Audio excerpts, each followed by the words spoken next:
മറ്റൊരു വാർത്ത, കാക്കനാട് ജയിലിൽ ക്രിമിനൽ പശ്ചാത്തലമുള്ളവർക്ക് വിരുന്ന് നൽകിയതിൽ ജയിൽ അധികൃതർക്ക് വീഴ്ച പറ്റിയെന്നാണ് സ്പെഷ്യൽ ബ്രാഞ്ചിന്റെ റിപ്പോർട്ട്. സന്ദർശകരുടെ പേര് മാത്രമാണ് രജിസ്റ്ററിൽ രേഖപ്പെടുത്തിയിരുന്നത്, മേൽവിലാസം എഴുതിയിട്ടില്ല. ജയിലിനകത്ത് ദൃശ്യങ്ങൾ ചിത്രീകരിച്ചതിലും വീഴ്ച പറ്റിയെന്നും സ്പെഷ്യൽ ബ്രാഞ്ച് റിപ്പോർട്ട്. ജയിൽ DGP സൂപ്രണ്ടിനോട് റിപ്പോർട്ട് തേടിയിട്ടുണ്ട്. ജയിലിലെത്തിയത് ക്രിമിനൽ പശ്ചാത്തലമുള്ളവരാണെന്ന് അറിയില്ലായിരുന്നു എന്നാണ് സൂപ്രണ്ടിന്റെ വിശദീകരണം. ശരണിന്റെ കൂടുതൽ വിവരങ്ങളുമായി. ശരൺ, വീഴ്ച സമ്മതിക്കുകയാണല്ലേ, അഥവാ വീഴ്ച പറ്റിയെന്ന് ഉറപ്പിക്കുകയാണ്?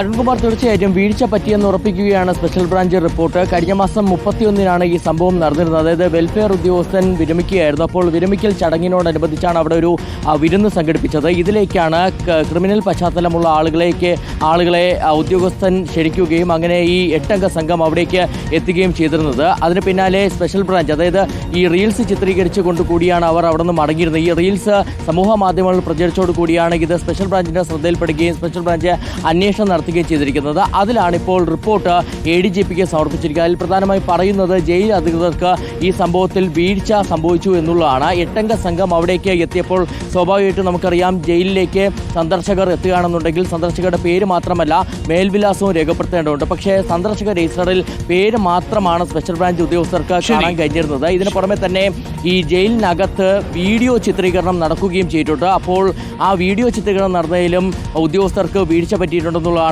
സ്പെഷ്യൽ ബ്രാഞ്ച് റിപ്പോർട്ടിൽ പറയുന്നത്. മറ്റൊരു പ്രധാനപ്പെട്ട വിവരങ്ങൾ നൽകിയത്. നമുക്ക് അതിന്റെ കൂടുതൽ വിശദാംശങ്ങൾ വരുന്ന ബുള്ളറ്റിനുകളിൽ പ്രേക്ഷകർക്ക് അറിയിക്കാം.